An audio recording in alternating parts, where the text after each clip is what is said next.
Meus amigos, no dia 2 de maio de 1935, a França assinou um tratado de auxílio mútuo, de cooperação mútua com ninguém mais, ninguém menos que a União Soviética de Joseph Stalin.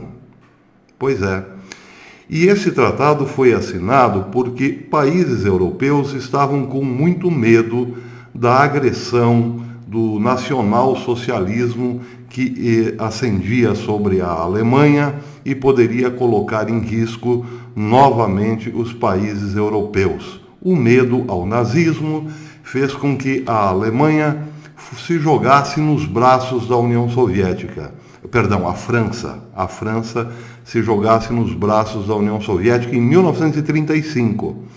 A França já tinha assinado um acordo quase 10 anos antes com a Tchecoslováquia, um acordo também de cooperação mútua. Isso quer dizer que há alguns anos os europeus tinham esse temor, o temor de que a Alemanha ressurgisse com tudo para finalmente dominar toda a Europa. De fato, em 1938, a Alemanha anexou a Áustria e depois a Tchecoslováquia. E aí nós sabemos como que a coisa terminou, como ela evoluiu. Mas voltando a 1935, o fato foi o seguinte: países europeus começaram a discutir, os países fortes europeus, como a Inglaterra, a França, sobretudo, e outros países também, começaram a discutir uma forma de proteção. Só que essa discussão já não estava restrita ao âmbito europeu.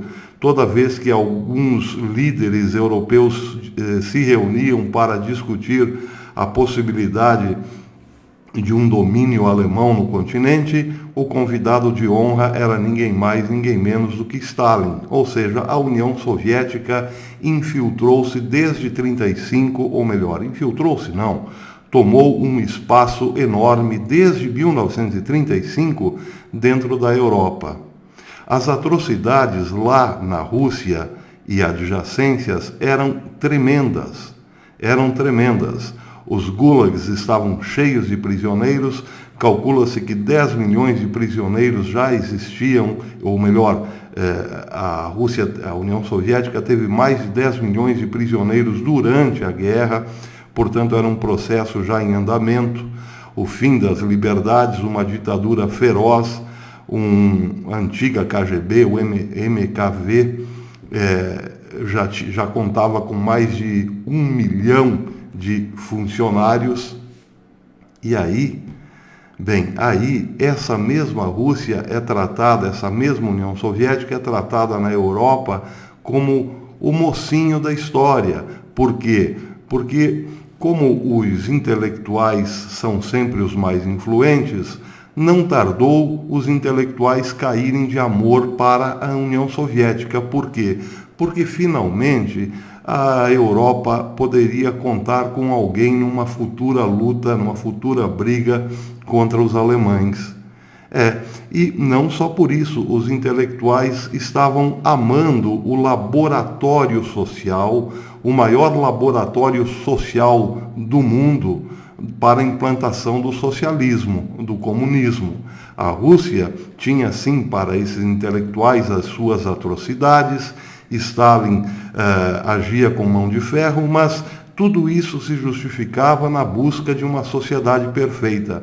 Portanto, esses intelectuais que influenciavam nos seus países acabaram fazendo com que o europeu mediano olhasse para a Rússia com simpatia.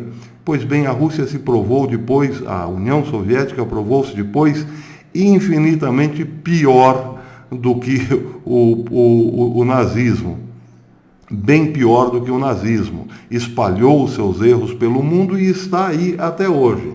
Bem, por que eu estou falando tudo isso? Porque as mesmas configurações retornam agora em 2019. O que aconteceu lá em 1935 está se repetindo hoje.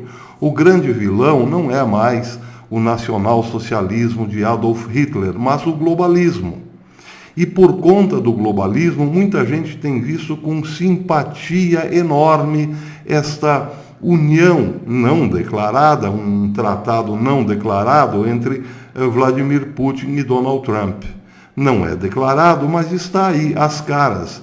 Donald Trump, com a sua política de retirada, encolhimento do resto do mundo, está deixando o caminho livre para Vladimir Putin. E tudo isso justificado porque é melhor ter esses dois blocos unidos contra o globalismo do que os dois divididos e amanhã depois serem tomados de assalto pelo globalismo. Tudo isso é uma especulação ridícula.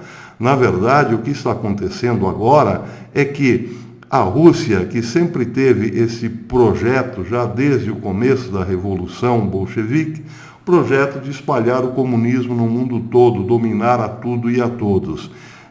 Ainda não conseguiu, provavelmente, se Deus quiser, não conseguirá, mas o seu poder se faz sentir em vários lugares do mundo, como aqui agora. A América do Sul está convulsionada. Por quê? Porque a Rússia entrou, chegando e está aqui entre nós, financiando todos os distúrbios que nós estamos vendo aí, desde a Colômbia até o Chile, passando por Equador, Peru, daqui a pouco Argentina e daqui a pouco aqui no Brasil.